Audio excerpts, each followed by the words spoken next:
Hola, buenas tardes. Buenas tardes, profe. Julián, Buenas tardes, profe. Cristian, Eduardo, Kimberly, José Sebastián, Byron, ¿cómo están?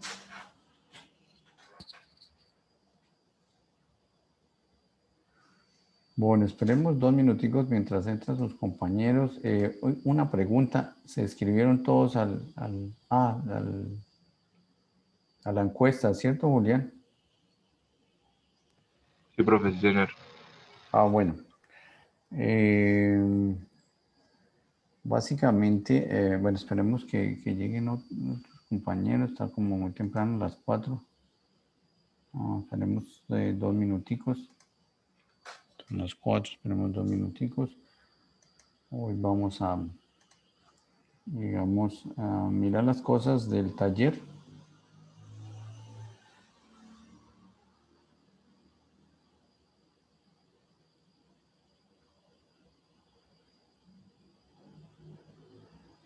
Tenemos un momentico que lleguen sus compañeros, faltan bastantes. Bueno, ya la última clase hoy. Gracias por el esfuerzo de entrar temprano.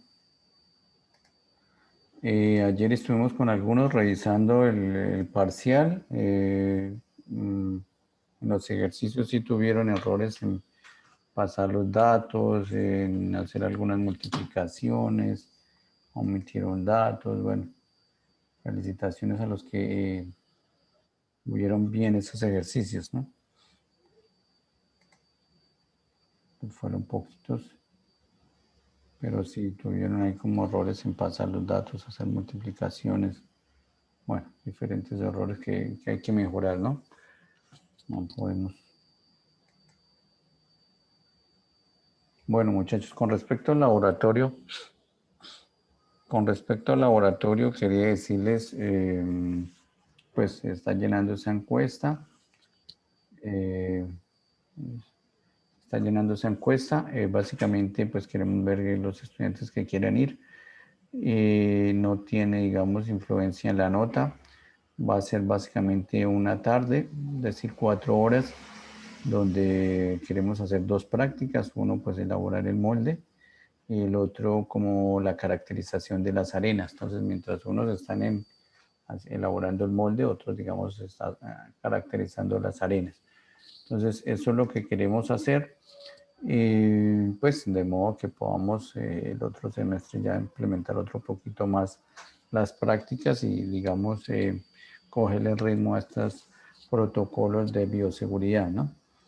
Entonces, detrás de toda esa encuesta hay un poco de trabajo en cuanto a los protocolos, hay que hacer algunos planos, algunas reglas, cierto que hay que pasar a la universidad.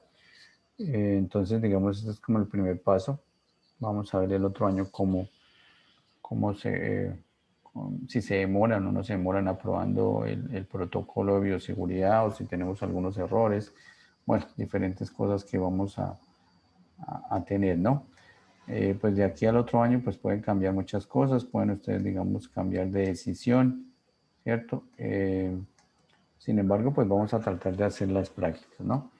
La mayoría dijo que sí o dijeron que no, o ¿cómo les fue con la encuesta? Yo pongo. Era muy sencilla, creo yo, entré a mirarla. José Sebastián, Darlinson. ¿Alguna pregunta de la encuesta o de la práctica laboratorio? Está claro, ayer eh, sí, Cristian. Sí, profe, no había, o sea, fácil de entender y responder rápido. Bueno, hay que tener en cuenta también que para entrar al laboratorio hay que tener un seguro, ya sea que se paga o, digamos, se paga o con salud, digamos, se homologa, ¿cierto? Entonces, de tener en cuenta eso también. La escuela también, pues, tiene que comprar la ARL, si no estoy mal, para los estudiantes que van a hacer la práctica. Hay que hacer el protocolo, yo tengo un borrador ya del protocolo. Hay que sacar unas listas de las direcciones, bueno, los medios de transporte. Bueno, hay que hacer muchas cosas con respecto a esas prácticas, a sacar los horarios. Vamos a ir en varios grupos. quizás va a haber permiso. Va a haber permiso para hacer esa práctica, porque pues son 4 horas y es difícil, digamos, cuadrar.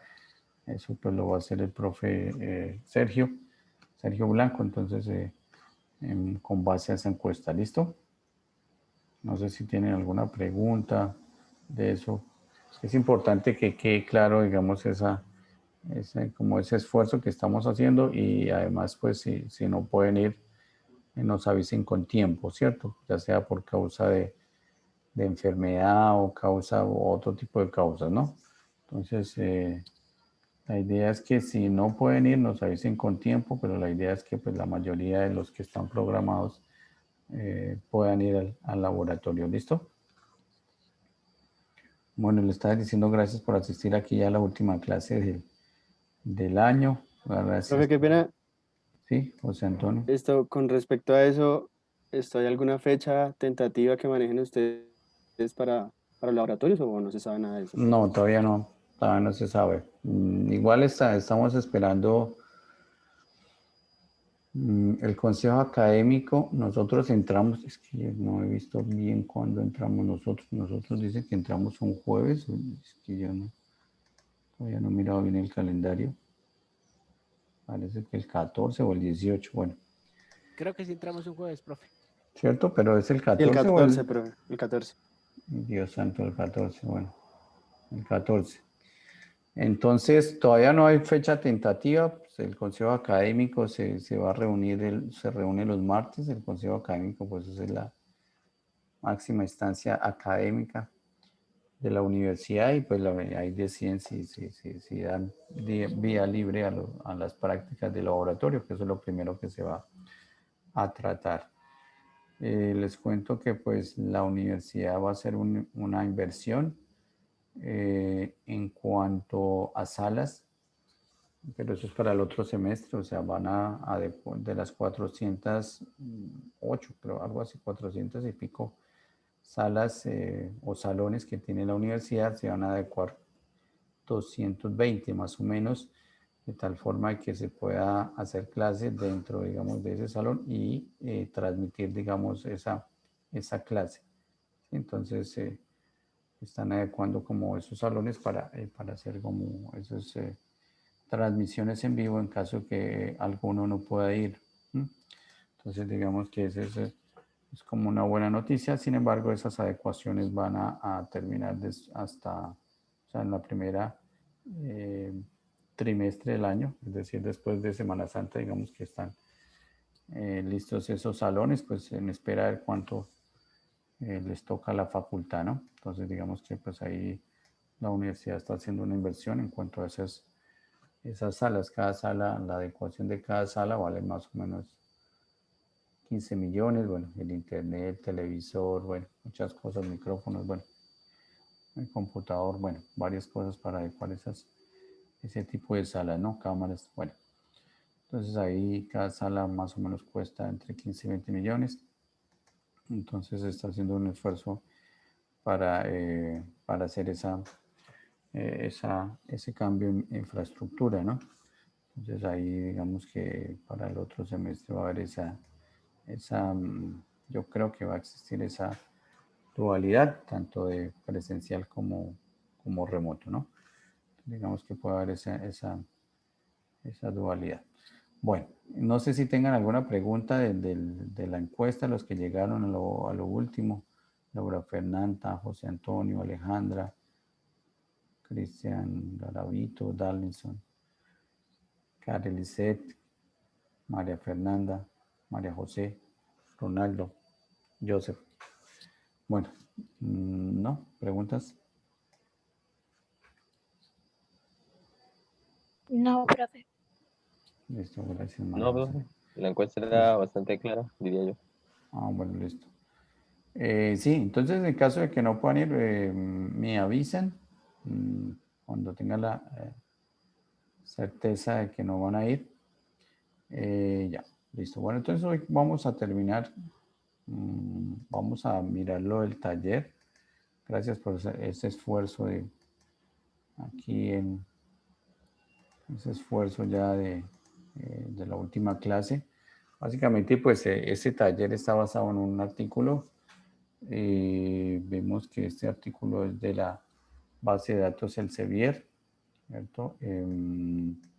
O específicamente la base de datos Science Direct, ¿cierto? Bueno, entonces aquí vemos el artículo. Básicamente este artículo es un review. Que me funciona así.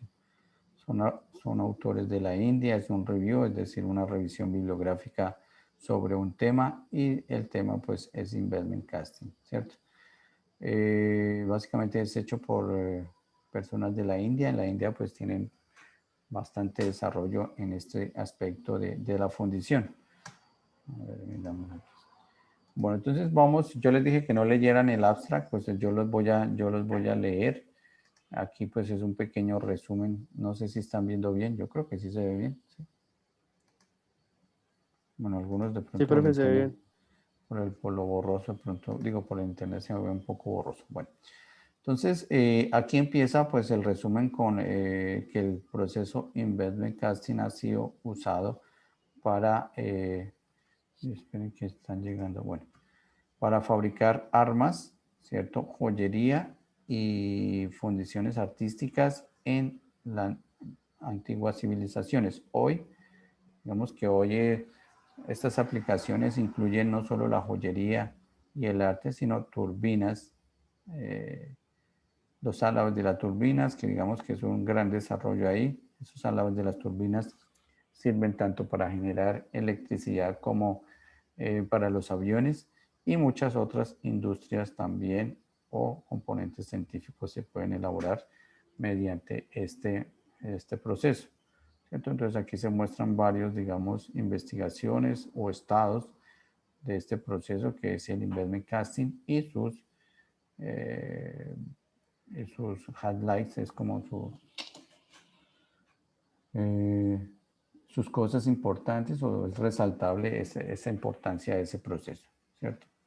Entonces, inicialmente, pues en el paper hablan sobre las propiedades del modelo en cera. Entonces aquí me ven el modelo en cera, los efectos de los ligantes, los aditivos y el relleno que se utiliza en este proceso, ¿cierto? Entonces hay muchos caminos, vamos aquí, muchos caminos para, digamos, obtener o modificar esas propiedades del modelo. Podemos cambiar, por ejemplo, su superficie, su acabado superficial, su precisión dimensional, etcétera, digamos, entre los dos más importantes. Y esto pues es mejorado por el control del proceso de inyección. A nivel industrial, el proceso de inyección, digamos, es el más usado, entonces lo tratan acá. Acordémonos que el proceso de inyección es parecido a lo que es los plásticos. Los plásticos tenemos un molde metálico y se inyecta, digamos, a alta presión el plástico. Aquí es lo mismo. La cera, digamos, está en estado líquido. Se inyecta a una presión moderada dentro de un molde metálico, se deja solidificar la cera y se obtiene el modelo, ¿cierto? Entonces veamos las diferentes partes.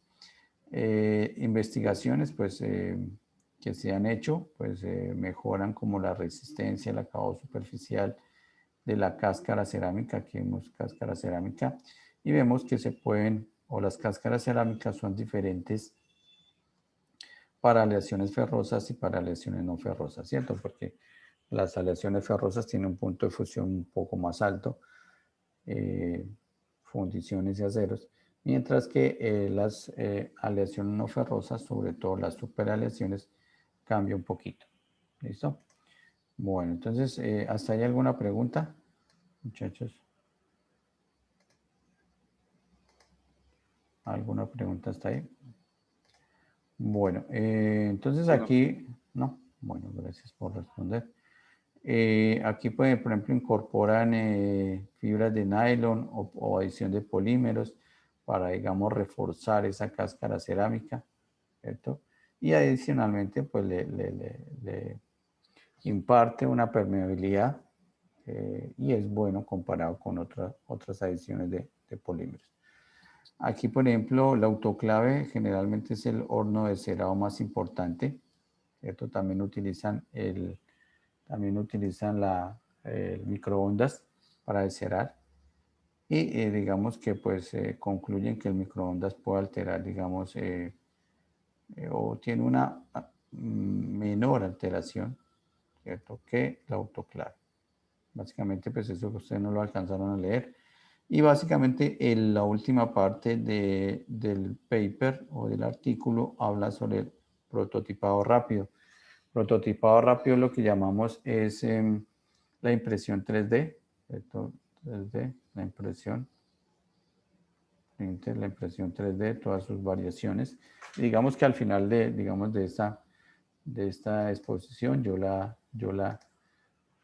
toco un poquito, ¿cierto? No es, digamos, no es el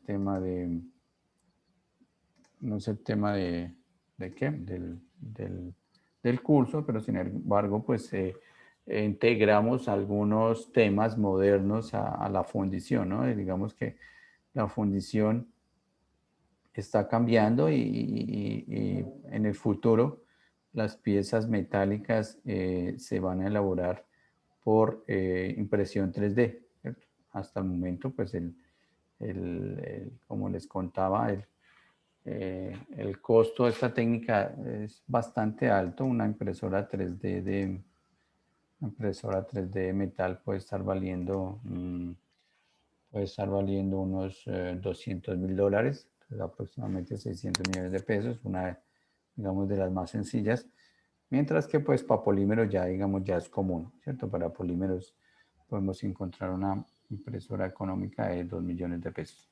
Entonces, básicamente, pues ahí vemos el cambio, pero el futuro va hacia eso. Pero hay que, pues, conocerlo. Bueno, a modo de introducción, veíamos que ¿por qué suena tanto esto?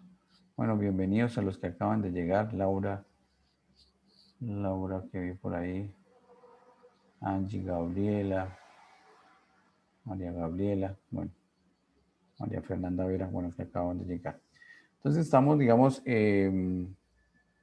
como terminando este tema o cerrando, digamos, este tema con el taller. Ustedes tuvieron una primera aproximación. Cualquier pregunta, pues no duden en interrumpirme.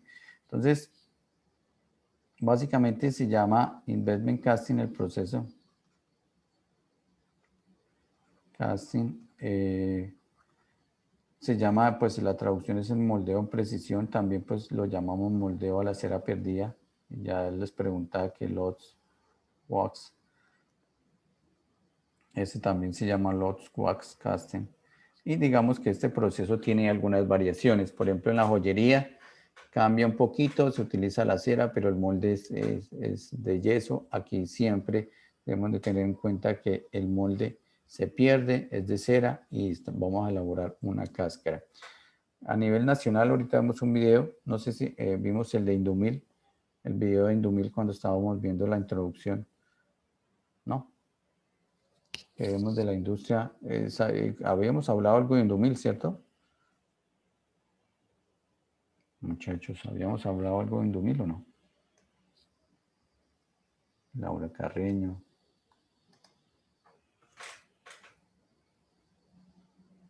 Laura. Sí, señor. Sí. Bueno, listo. ¿Habíamos visto el video? No me acuerdo. El de Indumil. ¿No?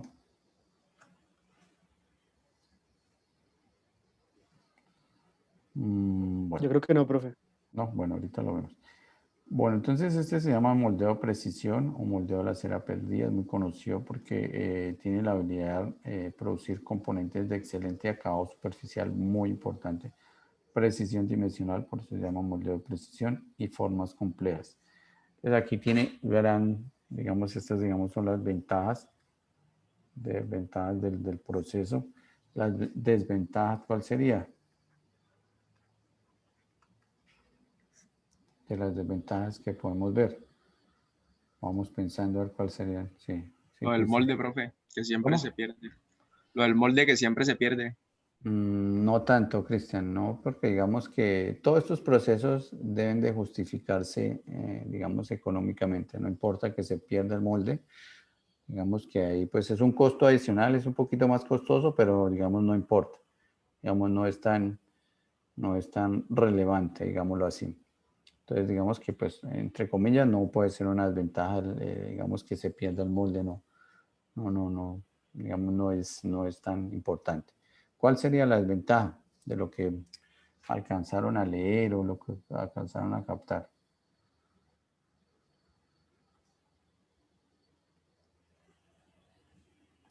Se salió Karen.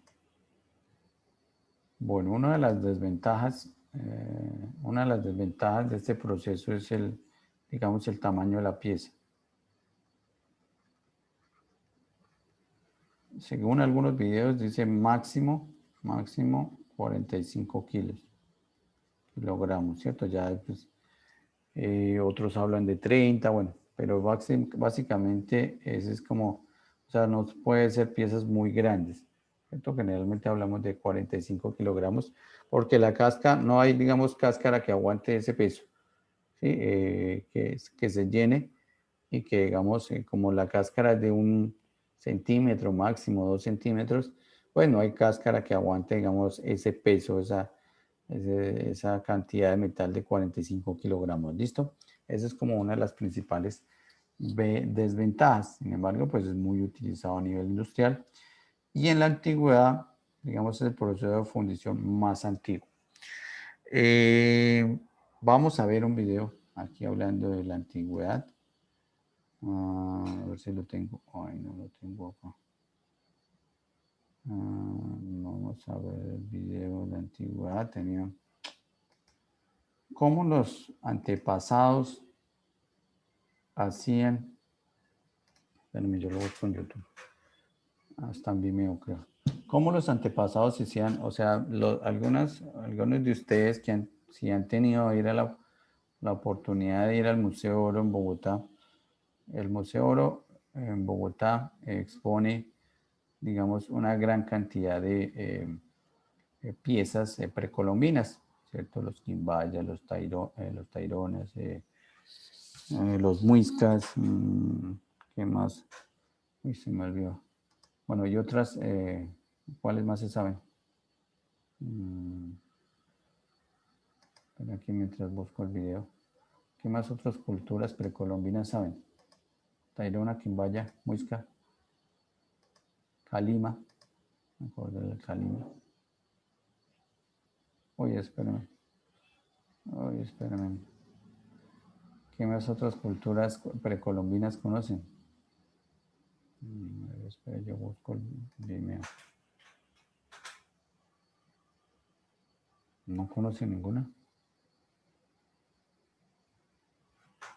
Vimeo.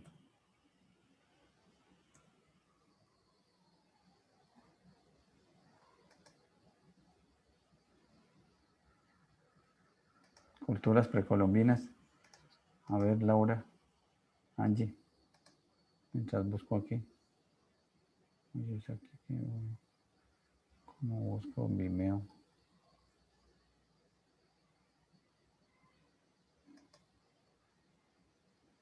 Espérenme. Espérenme, ¿cómo busco videos en Vimeo?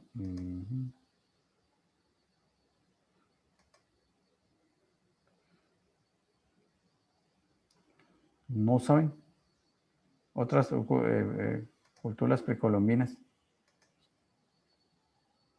Creo que los taironos, ¿no, profe? Sí, sí, los O algo taironas. así era, Los taironas. Vaya, por lo del parque. Los mayas. No, pero los mayas son en México. Los mayas en México, sí. ¿O no? Los de Nuez. ¿Cómo? Creo que se llamaban Nuez, los del río Sinú. vaya, Los profe. del Sinú. Los quimbayas, sí. Muisca. Muiscas, los muiscas también. A ver.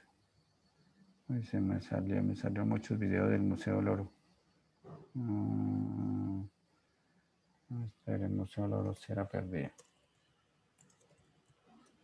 Entonces, algunas de estas culturas utilizaban la cera perdida, pero vamos a mirarlo. Espérenme, yo ya les comparto.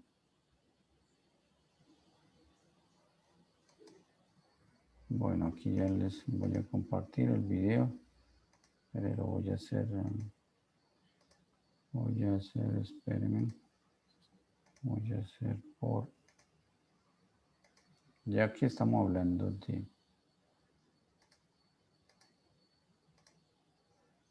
bueno, entonces les voy aquí a poner fundición a la cera perdida, un video de, a ver, del Museo del Oro, ¿cierto? Aquí, vamos a mirarlo. Está como muy alargado, bueno. Listo, ahí creo que escuchan. Sí, ¿cierto? Sí, ¿Escuchan? Sí, bueno, entonces vamos a ver el video fundición a la cera perdida como, entonces aquí mire, de la cera al metal, como los antiguos o los precolombinas o los indígenas hacían las piezas en oro. Algunas de esas piezas en oro están en el, bueno, el Museo de Oro en Bogotá y en otros museos. ¿Listo? Vamos a mirar.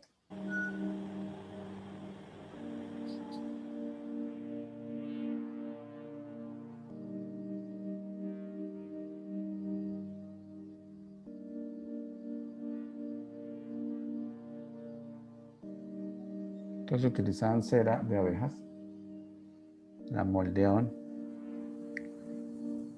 con la mano.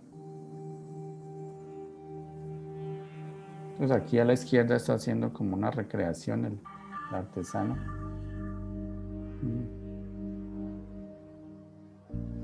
Sus modelos se transforman en figuras metálicas gracias al fuego que se derrite la cera y funde el metal.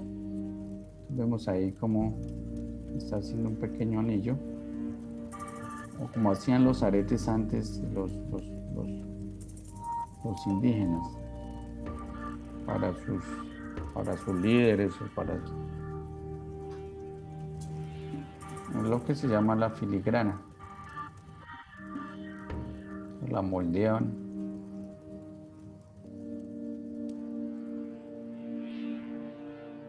También está haciendo como una nariguera, un arete. Luego le coloca el bebedero. Oiga, bebedero se llama por donde entra el metal, bebedero. Muchos no colocaron bebedero. Pues ahí tenemos el modelo en cera, ¿cierto? Entonces ahí ya pues una arcilla especial. Una arcilla en esa época solo con barro, digamos. Hacían como una especie de olla, ¿cierto? En general pues se secaba y ya pasaba un proceso de sinterización. Bueno, mire, esto es un horno. Utilizaban el carbón en esa época, ¿cierto? Entonces ese fuego no solo derrite la cera, sino también pues sinteriza como la arcilla, el material cerámico. Se derretía la cera, mire.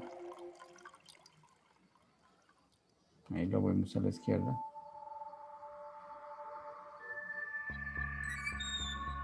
Y ya pues lo calentaban un poco más. Y en otro proceso que digamos que ese sí todavía no, digamos es una incógnita cómo fundían el cobre y el oro. Todavía digamos no se precisa cómo eran capaces de fundir en esa época oro y cobre. Ahí teníamos el molde, ¿cierto? Mira ahí con un soplete, con una cuchara de barro fundían digamos el oro. Así a veces algunos joyeros hacen. Funden una pequeña cuchara, digámoslo así, un cucharón, así todavía, digamos, en joyería todavía se hace esa fusión de esa forma, ¿cierto? Entonces, a la izquierda vemos como el molde y a la derecha como la animación, ¿cierto? Rompía el material cerámico, quedaba, digamos, ese oro con ese cobre. Generalmente en esa época no fundían totalmente oro, fundían como una mezcla de oro y cobre para bajar el punto de fusión. Y ya pues venían unos procesos de pulido, ¿no? Ya la limpieza.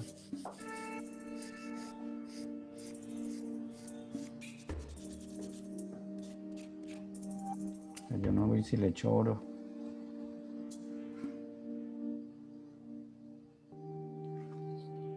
Entonces vemos que así las piezas, la famosa balsa muisca, que no tiene precio, ¿cierto? Y algunos otros, la balsa muisca está en una caja fuerte muy grande, allá en el Museo del Oro. Es una pieza bastante pequeña, pero vemos el trabajo para la época era bastante impresionante, ¿no? Todo el trabajo manual que tenía eso. No solo la fusión, sino la soldadura también es como una incógnita, ¿no? Cómo hacían o cómo soldaban el material, ¿no? Entonces vemos las piezas más importantes, ¿cierto? El poporo que es un símbolo de la cultura precolombina que aparecía antes en la moneda de 20 pesos. El poporo, creo que ya habíamos hablado del poporo, ¿cierto? Muchachos, ya habíamos hablado del poporo. ¿Se acuerdan que les decía para qué era? ¿No? Me soñé. ¿Quién dice para qué servía este elemento? Desde ahí empezaron los problemas, digamos. No habíamos visto eso, muchachos. Yo creo que no. No. Bueno, entonces ese famoso poporo que antes aparecía en la moneda de 20 pesos, creo que en un billete también aparecía. Bueno, no me acuerdo. Esto, ¿para qué servirá? ¿O qué se imaginan los indígenas que hacían con esto? Era para un ritual, para almacenar algo, para masticar las hojas de coca, algo así. Pero Sí, no me acuerdo qué exacto. almacenaban. Muy bien. Muy bien ahí. Muy bien. ¿Quién me dijo? Profe, Ronaldo. Ronaldo, muy bien, Ronaldo. Ahí un punto ahorita, al final me acuerdo. Sí, digamos que almacenaban la coca y básicamente la mezclaban o era como una especie de mortero, ¿cierto? Molían como la coca y digamos pues es un elemento, pues había mucho, ¿no? Entonces para moler la coca, dagas, bueno, aretes, narigueras, bueno, ¿cierto? Entonces ese es la cera perdida. Vemos que en la antigüedad lo usaban, ¿no? Entonces es un proceso muy antiguo y que se ha venido mejorando. ¿Listo? ¿Preguntas del video, muchachos? Hay que, pues, quise como introducirles chévere, como pues saber de la industria, no la industria, sino la cultura precolombina, ¿no? Y todo el Museo del Oro, lo poco que quedó, está en el Museo del Oro y vemos pues, y cuando uno va al Museo del Oro ve bastante metalurgia, análisis de EDS, algunos análisis que se le hacen a las piezas, cómo fueron fundidas o cómo se está oxidando, cómo protegerlas, ¿cierto? Y una de las piezas más valiosas de nuestra sí, cultura precolombina es la balsa muisca, ¿cierto? Que tiene un sentido como una historia detrás de eso. ¿Listo? ¿Alguna pregunta, muchachos? Gracias, Ronaldo, ahí por el aporte. Aquí alguien sí también me decía en el chat. José Luis también, almacenamiento de cal los cenúes, me dice María José. Ah, bueno, cenúes. Ok. Gracias, María José. Bueno, entonces, preguntas, muchachos, del video. ¿No? Entonces, mire que es muy antiguo, ¿cierto? Es muy antiguo el proceso. Muy antiguo el proceso. Ahora, pues, la tecnología avanzando, pues ese es uno de los procesos, sea moderno y versátil. Todo para la fundición de metales, ¿cierto? Que no ha acabado. La fundición de los metales casi que no se ha acabado, nunca se va a acabar porque siempre, por ejemplo, para la impresión 3D necesitamos polvos metálicos.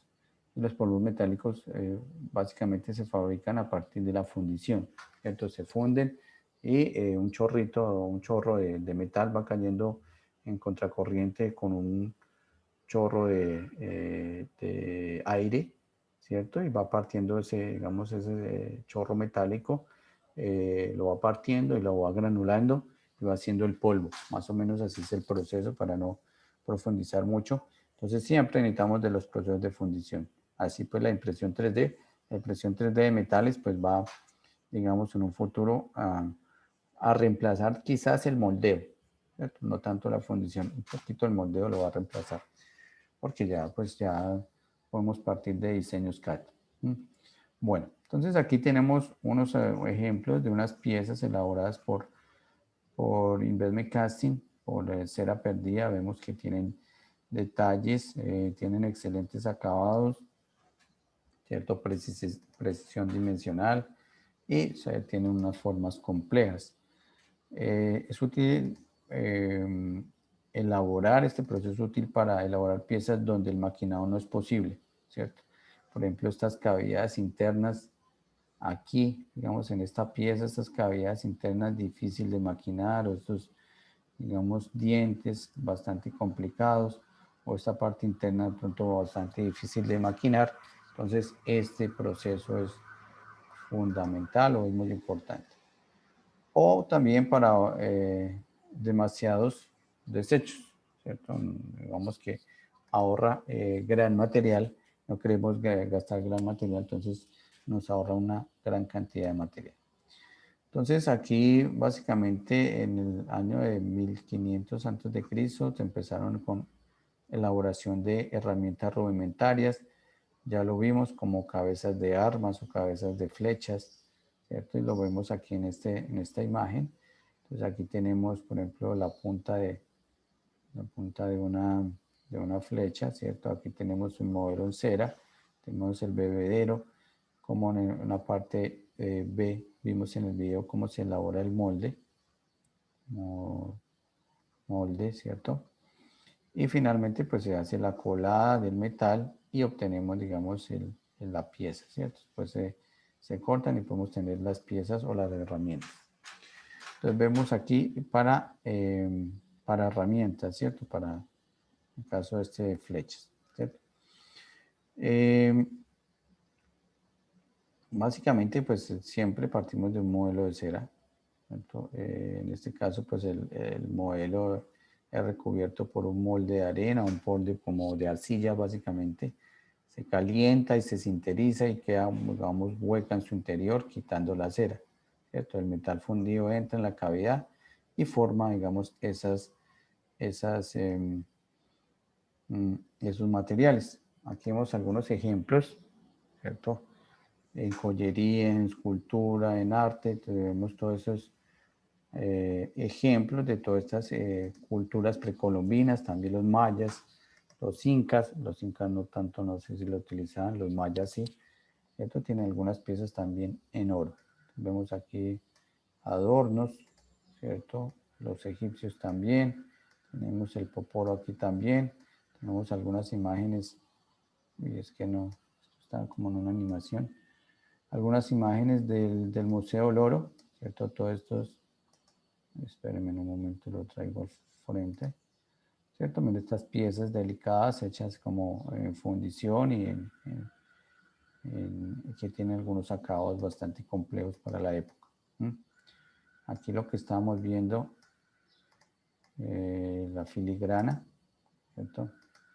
Aquí vemos la filigrana, miren, esta es una imagen del Museo del Oro, toda esta acabado. Vemos que después eso que hacían manualmente los indígenas tenían un gran trabajo, ¿no? Mire toda esta cantidad de, son pectorales, o algunos son pectorales, algunos son aretes o candongas o narigueras, ¿cierto? Entonces vemos todo eso. Bueno, entonces en cuanto a la historia del proceso, ya en la Segunda Guerra Mundial pues entran otros componentes. Se necesitan en fabricar componentes de precisión para, sobre todo, turbinas para los álabes de las turbinas para aeronaves, ¿cierto? Estos motores que están aquí, ¿cierto? O a veces los que tenían turbinas en esta parte, ¿cierto? Entonces el maquinado ya pues no dio abasto, era difícil, y entonces utilizaron como ruta alternativa este proceso de investment casting. Ya dijimos que pues es una solución para la producción de formas complejas y finos detalles. Todo para piezas pequeñas, ¿cierto? Pequeñas. Pues pequeñas y medianas. Veamos el ejemplo. Aquí tenemos otro ejemplo de otras piezas en la edad moderna, ¿cierto? Ruedas de... Entonces aquí tenemos hélices, palos de golf, básicamente, ¿esto qué será? ¿Qué se imaginan que sea esto? Un implante Como de cadera. ¿Cómo, Kimberly? Un implante de cadera, una prótesis. Exacto, sí, una prótesis de José Antonio, ¿iba a decir algo? No, profe, no. Una prótesis, sí. Entonces eso es una prótesis, no tanto una prótesis de cadera. Esta es la cabeza femoral. Esta es la cabeza, entonces ya cuando estamos viejitos se desgasta el hueso, ¿cierto? Y esto aquí va la pierna, o el hueso, perdón, esto va implantado en el hueso femoral, en el fémur, ¿cierto? En la pierna. Esto va implantado aquí dentro del hueso, ¿cierto? Y reemplaza como ese desgaste que hay entre la cabeza femoral y la cadera, ¿cierto? Que va ensamblada aquí como ese rotamiento, ese desgaste, pues ya con la edad ya es difícil, o bueno, se desgasta el hueso por diferentes aspectos, por el calcio, ¿cierto? Entonces, el reemplazo, uno de los reemplazos es eso, la cabeza femoral. A veces hacen un recubrimiento, bueno, hay varios aspectos. Entonces vemos esas prótesis que también pueden ser elaboradas por este proceso. Tenemos otros aplicaciones, digamos, industriales, impeles para turbas, para turbocompresores, o bueno, evacuación de vacío. Y aquí tenemos los álabes de las turbinas. Tenemos una turbina pequeña. Los álabes estos son acá. Espera que iba a rayar. Estos son los álabes de las turbinas. A veces cuando la turbina es muy grande, aquí tienen un pequeño, aquí está la turbina, un pequeño, digamos, ensamble, o digamos una pequeña, ¿cómo se llama eso? Pestaña para ensamblarlo en la rueda. Entonces podemos cambiar mucho los álabes de las turbinas, ¿cierto? Entonces aquí tenemos un álabe ya para una turbina bastante grande. Estas turbinas, como les digo, son para turbinas de avión, o también puede ser para turbinas generadores de electricidad. ¿Listo? Entonces tenemos varios ejemplos, ¿cierto? De todos esos que ustedes leyeron en el artículo. Algo importante de este proceso es que no solo se puede elaborar superficies externas con buenos acabados, sino también se puede agujeros, ranuras, orificios, letras, e incluso algunos hilos se pueden producir con bastante éxito por este proceso. Entonces aquí vemos algunos ejemplos de estos finos detalles, ¿cierto? Algunos orificios que vemos de aquí, digamos, en esta pieza, algunos orificios, ¿cierto? Formas complejas como en este componente, piezas bastante pequeñas con bastante, digamos, precisión. Entonces, eso es como algo importante. Ay, me va a volver, no. De este proceso, de detalles finos, secciones del gas, ¿cierto? Pueden ser producidos por este proceso. Bueno, entonces ahí digamos que ya entramos a ver lo que es las partes. Digamos que estas son las partes del artículo Yo en el parcial les colocaba esta también, digamos, pero aquí lo vamos a repasar. Listo, voy a volvérselos a preguntar en el segundo taller, a ver qué tal quedó, porque hubo muchos errores, ¿cierto? La primera es el mecanizado y la elaboración del modelo. Entonces aquí vemos cómo vamos a ponerlo un poquito más grande, ¿cierto? En el paso 1, pues es ese maquinado para elaborar el molde y elaborar el modelo, ¿cierto? El prototipo de cera o el modelo de cera, con una precisión dimensional bastante alta y es el que requiere la fundición. Luego viene el ensamble. El ensamble de sus modelos se colocan a un bebedero. Aquí vemos el bebedero.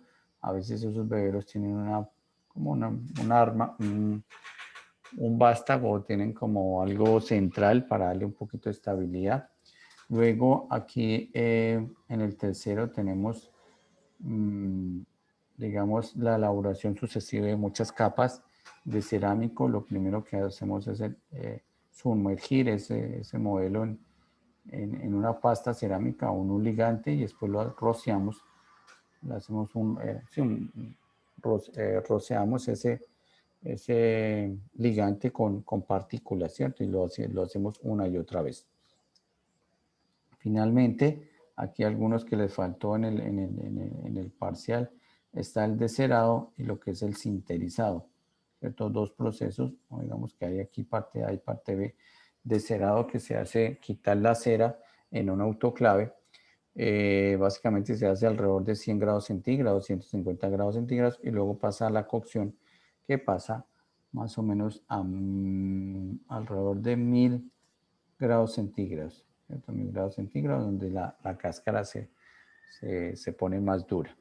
Luego ya el colado del metal, luego la fracturación de esa cáscara cerámica por vibración, luego el acabado o el corte, luego la inspección y la prueba de los materiales y finalmente el empaque de esos materiales. Digamos que en general tenemos. Bueno, entonces ahora sí vamos a profundizar en el proceso. ¿Hasta ahí alguna pregunta, muchachos? Alejandra, Byron, José Sebastián, No, María profe. Fernández Celis, no. Gracias, Alejandra. No, bueno. El modelo. Entonces vamos a hablar del modelo. Básicamente, pues el modelo hay de muchos materiales. El material principal es la cera. También puede ser plástico, poliestireno, mercurio, otros elementos, mercurio congelado, pero generalmente la cera es la más utilizada, ¿cierto? El modelo pues debe tener algunas dimensiones adicionales, como todo modelo, para pues, compensar su propia contracción, ¿cierto? La solidificación del metal también dentro de la cáscara. Entonces debe tener dos aspectos importantes: la contracción volumétrica de la cera y la contracción durante la solidificación del metal. Aquí en esta tabla vemos las ceras. Básicamente hay ceras sintéticas, que es el B97, B140. Veíamos en el artículo que el más costoso era la B140. Tenía buenas propiedades. Sin embargo, podemos utilizar la B97, que era más económica, con algunos aditivos, ¿cierto? Entonces, algunos aditivos. ¿Qué propiedades podemos controlar acá? Creo que yo les pregunté. Este que es Surface Roughness. Me falta una rugosidad.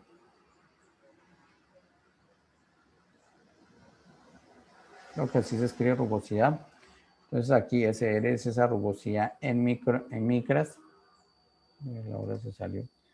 En micras, digamos, ¿cómo se mide la rugosidad? La rugosidad es como se mide con una punta, ¿cierto? La punta hace un barrido y entonces la punta va subiendo y bajando y detectando sus picos y valles que tiene la superficie, ¿cierto? Nosotros a veces no lo captamos, pero con una punta o como un cantilever, entonces una punta, como un tocadiscos, va haciendo barridos hacia adelante, hacia atrás, y va detectando pues esas rugosidades que tiene la superficie.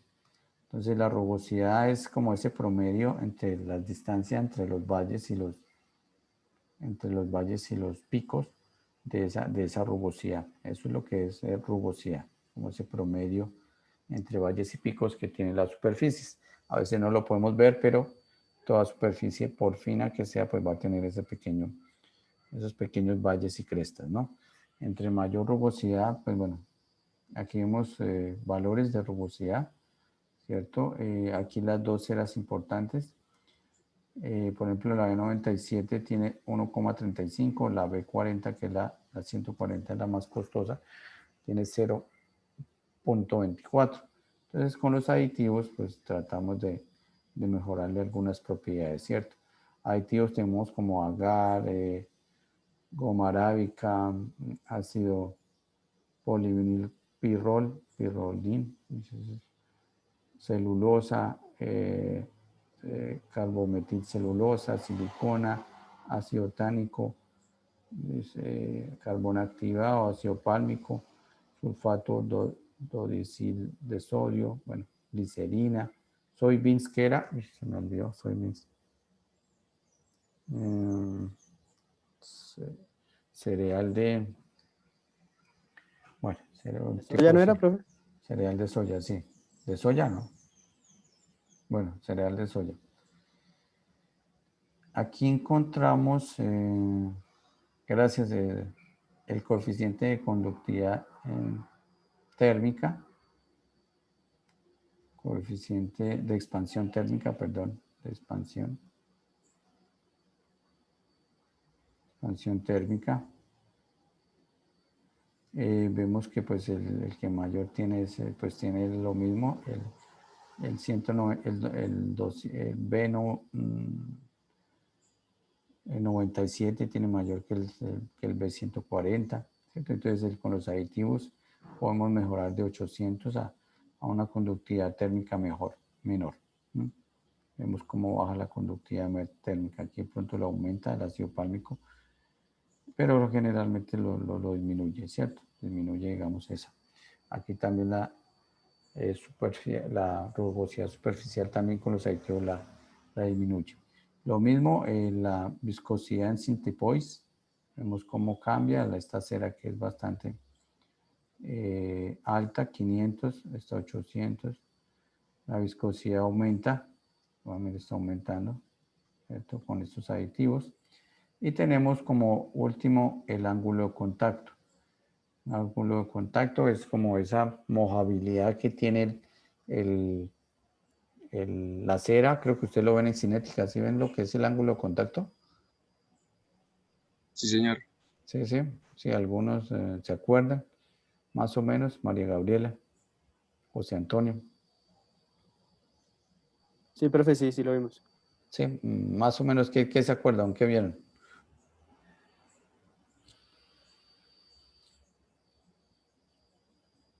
Profe, tiene que ver con el ángulo, ¿no? De si es hidrofóbico o hidrofílico. Correcto, si es hidrofílico o hidrofóbico, ¿cierto? Esa caracterización. Hidrofóbico creo que es mayor a 90, si no estoy mal. Hidrofílico, no me olvido. Bueno, entonces ese ángulo entre una gota, por ejemplo, y una superficie. Este es el ángulo de contacto. Vemos cómo cambia ligeramente, no cambia mucho. Ligeramente está entre 94 y 100, no cambia mucho. La penetración y final con la resistencia a la tensión. Entonces vemos las propiedades, repasamos: rugosidad superficial, coeficiente de expansión térmica, viscosidad, ángulo de contacto y resistencia a la tensión. Mire cómo sube aquí sube con los aditivos, mejora la resistencia, baja la rugosidad, baja el coeficiente de expansión térmica, aquí aumenta un poco la viscosidad, ¿cierto? Un poquito más viscoso, y el ángulo de contacto es ligeramente superior. ¿Listo? Bueno. Algunas propiedades o características de la cera que debe tener: baja expansión térmica. Debe tener una baja expansión térmica, no queremos que se expanda mucho.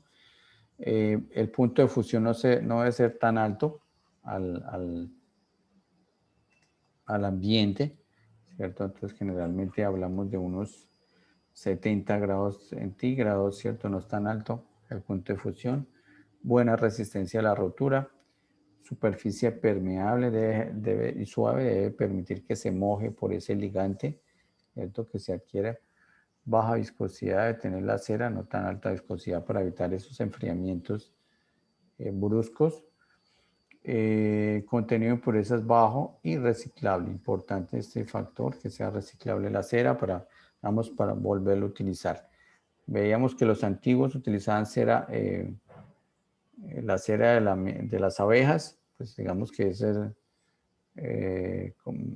no lo reutilizaban, quizás la reutilizaban, pero generalmente los videos no muestran que la reutilicen.